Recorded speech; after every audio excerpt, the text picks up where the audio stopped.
किसी भी काम को एफिशिएंट तरीके से करने के लिए हमारे पास उस काम से रिलेटेड ट्रेनिंग या स्किल्स का होना बहुत ज़रूरी है। फॉर एग्जांपल, अगर दो किसान बराबर साइज़ के ज़मीन पे खेती कर रहे हैं, एक के पास एग्रीकल्चर से रिलेटेड टेक्नोलॉजी और टेक्निक का अच्छा नॉलेज है और दूसरा अनएजुकेटेड है, तो ऑब्वियसली पहले वाला किसान सेम अमाउंट ऑफ लैंड से ज़्यादा प्रोडक्शन कर पाएगा और इस तरह वो कंट्री के इकोनॉमिक ग्रोथ में भी ज़्यादा कंट्रीब्यूट कर पाएगा। तो इस चैप्टर में हम इसी से रिलेटेड कुछ कंसेप्ट्स जैसे human resource, human capital formation और ह्यूमन डेवलपमेंट के बारे में पढ़ेंगे। अगर आपने पिछले वीडियोस नहीं देखे हैं तो डिस्क्रिप्शन में प्लेलिस्ट की लिंक है, आप वहाँ से देख सकते हैं।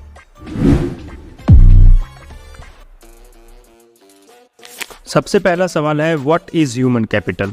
सिंपल टर्म्स में हमारे पास जो भी स्किल्स, नॉलेज या एबिलिटी या किसी फील्ड में एक्सपर्टीज होता है जिससे हम कंट्री के इकोनॉमिक ग्रोथ में कंट्रीब्यूट करते हैं, वही ह्यूमन कैपिटल है।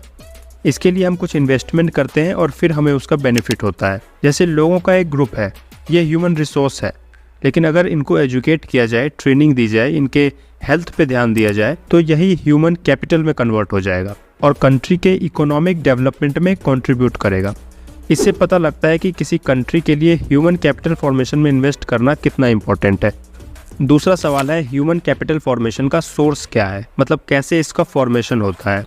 तो पहला और सबसे मेन सोर्स है इन्वेस्टमेंट इन एजुकेशन। जैसे कोई कंपनी किसी मशीन या टेक्नोलॉजी में पैसा लगाती है ताकि फ्यूचर में आउटपुट ज़्यादा हो, उसी तरह हम एजुकेशन पे खर्च करते हैं ताकि फ्यूचर में ज़्यादा इनकम जनरेट कर सकें।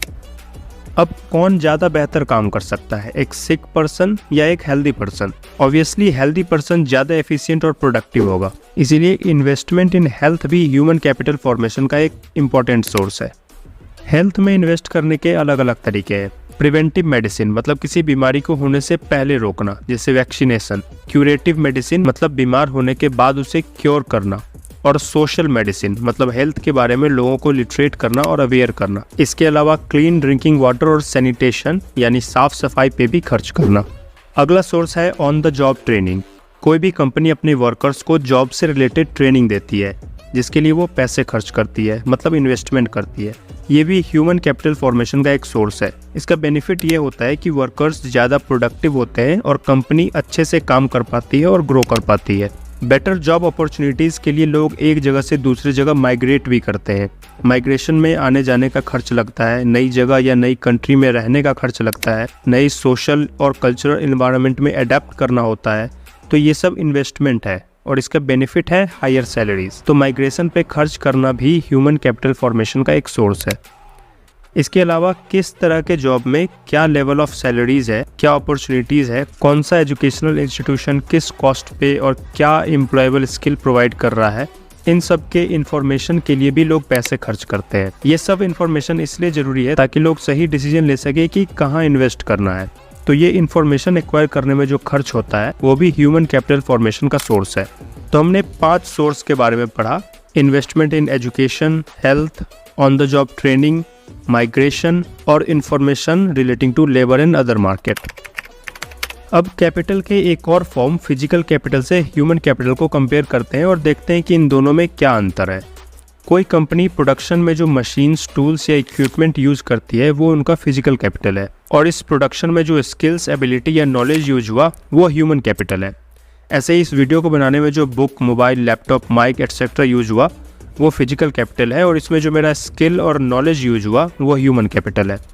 फिजिकल कैपिटल फॉर्मेशन मेनली एक इकोनॉमिक और टेक्निकल प्रोसेस है और ये ओनर के कॉन्शियस डिसीजन का आउटकम है। मतलब फॉर एग्जांपल, कंपनी के मालिक को कोई मशीन खरीदनी है तो वो इन्वेस्टमेंट से पहले सब कुछ कैलकुलेट करेगा कि कौन सा मशीन सही है, इससे कंपनी को कितना फ़ायदा होगा, प्रोडक्टिविटी बढ़ेगा या नहीं, तब जाके डिसीजन लेगा। लेकिन ह्यूमन कैपिटल के मेजर पार्ट का फॉर्मेशन किसी के लाइफ में तभी हो जाता है जब वो ये डिसाइड करने के लिए कैपेबल ही नहीं है कि इससे फ्यूचर में उसकी अर्निंग बढ़ेगी या नहीं। जैसे बच्चा कौन से स्कूल में जाएगा, उसको क्या हेल्थ केयर फैसिलिटी मिलेगी, ये उसके पेरेंट्स या बहुत हद तक वो कैसी सोसाइटी, कैसे इन्वायरमेंट में रहता है, इससे डिसाइड होगा। तो human capital formation partly social process है और पार्टली ओनर का कॉन्शियस डिसीजन है। इसके अलावा कुछ और बेसिक डिफरेंसेस है, जैसे फिजिकल कैपिटल को ओनर से सेपरेट किया जा सकता है लेकिन ह्यूमन कैपिटल को ओनर से सेपरेट नहीं किया जा सकता है। फॉर एग्जांपल, बस एक फिजिकल कैपिटल है तो जो उसका ओनर है वो किसी और को भी बस चलाने के लिए रख सकता है, या बस को मार्केट में बेच भी सकता है, लेकिन ड्राइवर के पास जो ड्राइविंग स्किल है मतलब ह्यूमन कैपिटल है, उसको उससे अलग नहीं किया जा सकता है, सिर्फ उसकी सर्विस प्रोवाइड की जा सकती है। दोनों ही कैपिटल टाइम के साथ डिप्रिशिएट करता है, मतलब इसका वैल्यू कम होता है, लेकिन दोनों के डिप्रिशिएशन में थोड़ा अंतर है। फिजिकल कैपिटल टाइम के साथ खराब होता है और न्यू टेक्नोलॉजी के आने से आउटडेटेड भी हो जाता है, और ह्यूमन कैपिटल एज के साथ डिप्रिशिएट करता है, लेकिन हेल्थ और एजुकेशन के कंटिन्यूअस इन्वेस्टमेंट से इसे काफ़ी हद तक कम किया जा सकता है और न्यू टेक्नोलॉजी में अडेप्ट भी किया जा सकता है। फिजिकल कैपिटल सिर्फ प्राइवेट बेनिफिट क्रिएट करता है, लेकिन ह्यूमन कैपिटल ओनर के साथ साथ सोसाइटी को भी बेनिफिट देता है। एक एजुकेटेड और हेल्दी पर्सन हमेशा अपनी सोसाइटी और कंट्री के डेवलपमेंट में बेहतर कंट्रीब्यूट कर सकता है। अब ह्यूमन कैपिटल और इकोनॉमिक ग्रोथ के कंसेप्ट को समझते हैं। किसी कंट्री के इकोनॉमिक ग्रोथ का मतलब है उसका नेशनल इनकम यानी जीडीपी इंक्रीज हो रहा है, और जीडीपी तब इंक्रीज होगा जब लोगों की अर्निंग बढ़ेगी, और अर्निंग तब बढ़ेगी जब लोग प्रोडक्टिव होंगे। और हमने देखा कि education, health, on the job training, migration, job market information, इन सब में इन्वेस्टमेंट करने से लोगों की प्रोडक्टिविटी और इनकम जनरेटिंग कैपेसिटी बढ़ती है। मतलब ह्यूमन कैपिटल फॉर्मेशन में इन्वेस्ट करने से कंट्री की इकोनॉमिक ग्रोथ होती है। लेकिन ये कहना कि ह्यूमन कैपिटल बढ़ने से इकोनॉमिक ग्रोथ होगा ही, ये उतना क्लियर नहीं है, क्योंकि जनरली कोई भी डेटा क्वांटिटी कितना इंक्रीज हुआ ये तो बता सकता है, लेकिन क्वालिटी नहीं बता सकता है। फॉर एग्जांपल, अगर एजुकेशन सेक्टर में year of schooling, enrolment rate ये सब इंक्रीज भी हो रहा है, तो इससे ये नहीं पता चलेगा कि क्वालिटी ऑफ एजुकेशन क्या है, और अगर क्वालिटी अच्छी नहीं होगी तो स्टूडेंट्स उतने प्रोडक्टिव नहीं होंगे और उनकी अर्निंग इंक्रीज नहीं होगी। इसलिए बहुत डेवलपिंग कंट्रीज में देखा गया है कि ह्यूमन कैपिटल इंडिकेटर्स में तो बहुत तेजी से ग्रोथ हुआ, लेकिन रियल पर कैपिटा इनकम यानी प्रति व्यक्ति आय में उतनी तेजी से ग्रोथ नहीं हुआ। तो human capital formation economic growth के लिए बहुत ज़रूरी है, लेकिन इसके इंडिकेटर हमेशा एग्जैक्ट पिक्चर दिखाएं ये ज़रूरी नहीं है। इंडिया भी काफ़ी पहले ये समझ गया था कि इतनी बड़ी पॉपुलेशन वाली कंट्री में ह्यूमन कैपिटल का कितना इंपॉर्टेंस है। अगर इनको अच्छे से एजुकेट और ट्रेन किया जाए तो यही बड़ी पॉपुलेशन कंट्री के लिए फ़ायदेमंद हो सकती है। इस टेबल में हम देख सकते हैं कि कैसे ओवर द डेकेड्स कंट्री के literacy rate, infant mortality rate, life expectancy ये सब इम्प्रूव हुआ है, और रियल पर कैपिटा इनकम भी इंक्रीज़ हुआ है। नेशनल एजुकेशन पॉलिसी 2020 कहता है कि वर्ल्ड में नॉलेज की रिक्वायरमेंट बहुत तेज़ी से चेंज हो रही है। For example, machine learning, artificial intelligence, इन सब टेक्नोलॉजी के कारण आने वाले समय में बहुत सारे अनस्किल्ड जॉब्स में मशीन यूज़ होने लगेगा और नए तरह के स्किल्स की डिमांड होगी, मेनली मैथमेटिक्स, कंप्यूटर साइंस और डेटा साइंस से रिलेटेड। क्लाइमेट चेंज, पॉल्यूशन और नेचुरल रिसोर्स डिप्लेशन के कारण जो चैलेंजेस आ रहे हैं उसे टैकल करने के लिए भी स्किल्स की रिक्वायरमेंट है, specially climate science, agriculture, chemistry और बायोलॉजी की फील्ड में। इसीलिए इंडिया, जो कि आने वाले समय में वर्ल्ड का 3rd लार्जेस्ट इकॉनमी बनने जा रहा है, हमारे पास अपॉर्चुनिटी है कि हम ह्यूमन कैपिटल में ज़्यादा से ज़्यादा इन्वेस्ट करें और खुद को एक नॉलेज बेस्ड इकॉनमी में ट्रांसफ़र कर सकें। नेक्स्ट, अब ह्यूमन कैपिटल और ह्यूमन डेवलपमेंट के डिफरेंस को समझते हैं। दोनों सेम ही साउंड करता है, लेकिन सेम है नहीं। ह्यूमन कैपिटल का मेन फोकस होता है प्रोडक्टिविटी इंक्रीज करना। मतलब ह्यूमन कैपिटल के व्यू से अगर देखें तो अगर एजुकेशन और हेल्थ में इन्वेस्ट किया गया और उससे गुड्स या सर्विसेज का आउटपुट इंक्रीज नहीं हुआ तो वो इन्वेस्टमेंट अनप्रोडक्टिव है। लेकिन ह्यूमन डेवलपमेंट के व्यू में बेसिक एजुकेशन और बेसिक हेल्थ अपने आप में ही बहुत इंपॉर्टेंट है। तो अगर उससे लेबर प्रोडक्टिविटी नहीं भी बढ़ेगी तो कोई बात नहीं, बेसिक एजुकेशन और बेसिक हेल्थ केयर हर इंडिविजुअल का राइट है। अब देखते हैं कि इंडिया में ह्यूमन कैपिटल फॉर्मेशन का क्या कंडीशन है। हमने देखा कि ये सब ह्यूमन कैपिटल फॉर्मेशन का सोर्स है और इनमें से एजुकेशन और हेल्थ सबसे इम्पोर्टेंट है। इस चैप्टर में हम एजुकेशन सेक्टर को एनालाइज करेंगे, लेकिन उससे पहले सवाल है कि एजुकेशन और हेल्थ सेक्टर में गवर्नमेंट के इंटरवेंशन की क्या ज़रूरत है। इसका एक कारण यह है कि एजुकेशन और हेल्थ ऐसी चीज़ है जिसका बेनिफिट इंडिविजुअल के साथ साथ सोसाइटी को भी होता है। इसलिए इन सेक्टर्स में प्राइवेट और पब्लिक दोनों इंस्टीट्यूशंस देखने को मिलते हैं। प्राइवेट स्कूल या हॉस्पिटल भी है और गवर्नमेंट स्कूल या हॉस्पिटल भी है।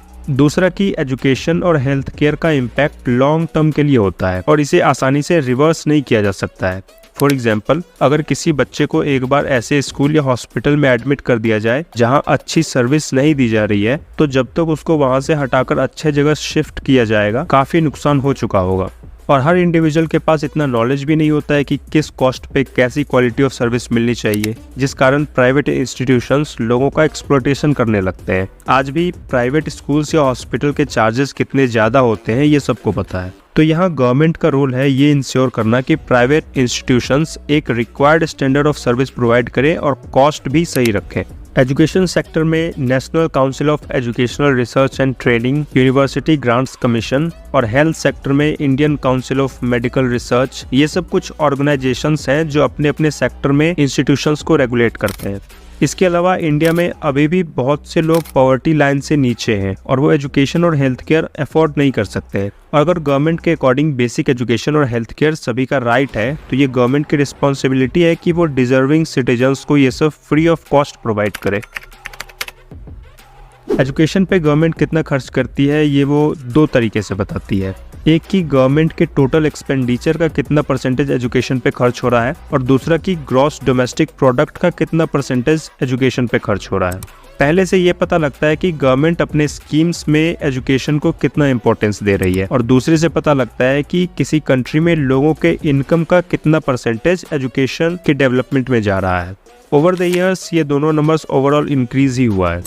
इंडिया में स्टेट्स के बीच में भी एजुकेशन स्टेटस और अपॉर्चुनिटी का बहुत अंतर है और उसका रीज़न है कि हर स्टेट एजुकेशन पे कितना खर्च करता है उसमें बहुत डिफरेंस है। जैसे 2014-15 के डेटा के हिसाब से हिमाचल प्रदेश का पर पर्सन पर ईयर एजुकेशन पे 34,651 रुपये खर्च कर रहा था। वहीं बिहार जैसे स्टेट में ये नंबर सिर्फ 4,088 था। अलग अलग कमेटी ने रिकमेंड किया है कि हमें एजुकेशन पे कितना खर्च करना चाहिए। जैसे 1964-66 में एजुकेशन कमीशन ने रिकमेंड किया कि हमें कम से कम जीडीपी का 6% एजुकेशन पे खर्च करना चाहिए, लेकिन करंट में देखो तो ये 2.9% है। 1999 में तपस मजुमदार कमेटी ने ये अनुमान लगाया कि सभी 6 से 14 साल के बच्चे को एजुकेशन देने के लिए हमें अगले 10 साल में लगभग 1.37 लाख करोड़ रुपए खर्च करना होगा। 2009 में गवर्नमेंट ने एक एक्ट पास किया जिससे 6 से 14 साल के सभी बच्चों के लिए फ्री एजुकेशन उनका फंडामेंटल राइट बन गया। इसके अलावा government 4% health and education cess भी लगाती है। सेस एक तरह का टैक्स होता है जो किसी स्पेसिफिक पर्पस के लिए लगाया जाता है और उसी के लिए यूज भी किया जाता है। हायर एजुकेशन को प्रमोट करने के लिए गवर्नमेंट स्टूडेंट्स को लोन भी प्रोवाइड करती है। इन सब चीज़ों का फ़ायदा भी हुआ। एजुकेशनल अचीवमेंट्स को जनरली हम अलग अलग लिटरेसी रेट्स में मेजर करते हैं, जैसे male adult literacy rate, female adult literacy rate, 15 से 24 एज की पॉपुलेशन यानी यूथ लिटरेसी रेट। तो ओवर द डेकेड्स इन सब के नंबर्स भी इम्प्रूव हुए हैं। फ्यूचर प्रोस्पेक्ट्स की बात करें तो एजुकेशन फॉर ऑल अचीव करना अभी भी बहुत दूर है। आज भी इंडिया में उतने लोग इलिटरेट है जितनी आज़ादी के समय इंडिया की पॉपुलेशन थी। जेंडर इक्विटी पहले से बेहतर हुआ है, मतलब मेल और फीमेल के लिटरेसी रेट का डिफरेंस कम हुआ है, लेकिन अभी वुमेन एजुकेशन को और प्रमोट करने की जरूरत है, क्योंकि इससे ह्यूमन कैपिटल फॉर्मेशन तो होगा ही, साथ ही सोसाइटी में वुमेन का स्टेटस इंप्रूव होगा, फर्टिलिटी रेट पे इम्पैक्ट पड़ेगा और वुमेन और चिल्ड्रन के हेल्थ पे भी पॉजिटिव इम्पैक्ट होगा। इसके अलावा हायर एजुकेशन यानी ग्रेजुएशन, पोस्ट ग्रेजुएशन, इनको और प्रमोट करने की जरूरत है, क्योंकि बहुत कम लोग हायर एजुकेशन तक कंटिन्यू कर पाते हैं। लेटेस्ट 2011 सेंसस के अकॉर्डिंग सिर्फ 8% इंडियंस ग्रेजुएटेड है। दूसरा ये कि इवन ग्रेजुएटेड लोगों में अनएम्प्लॉयमेंट बहुत ज़्यादा है। एनएसएसओ के 2011-12 डेटा के अकॉर्डिंग रूरल एरियाज में वैसे लोग जिन्होंने ग्रेजुएशन या उससे ज़्यादा पढ़ा है उनमें से 19% अनएम्प्लॉयड है और यही अर्बन एरियाज में 16% है और रूरल वुमेन के केस में तो ये रेट 30% है।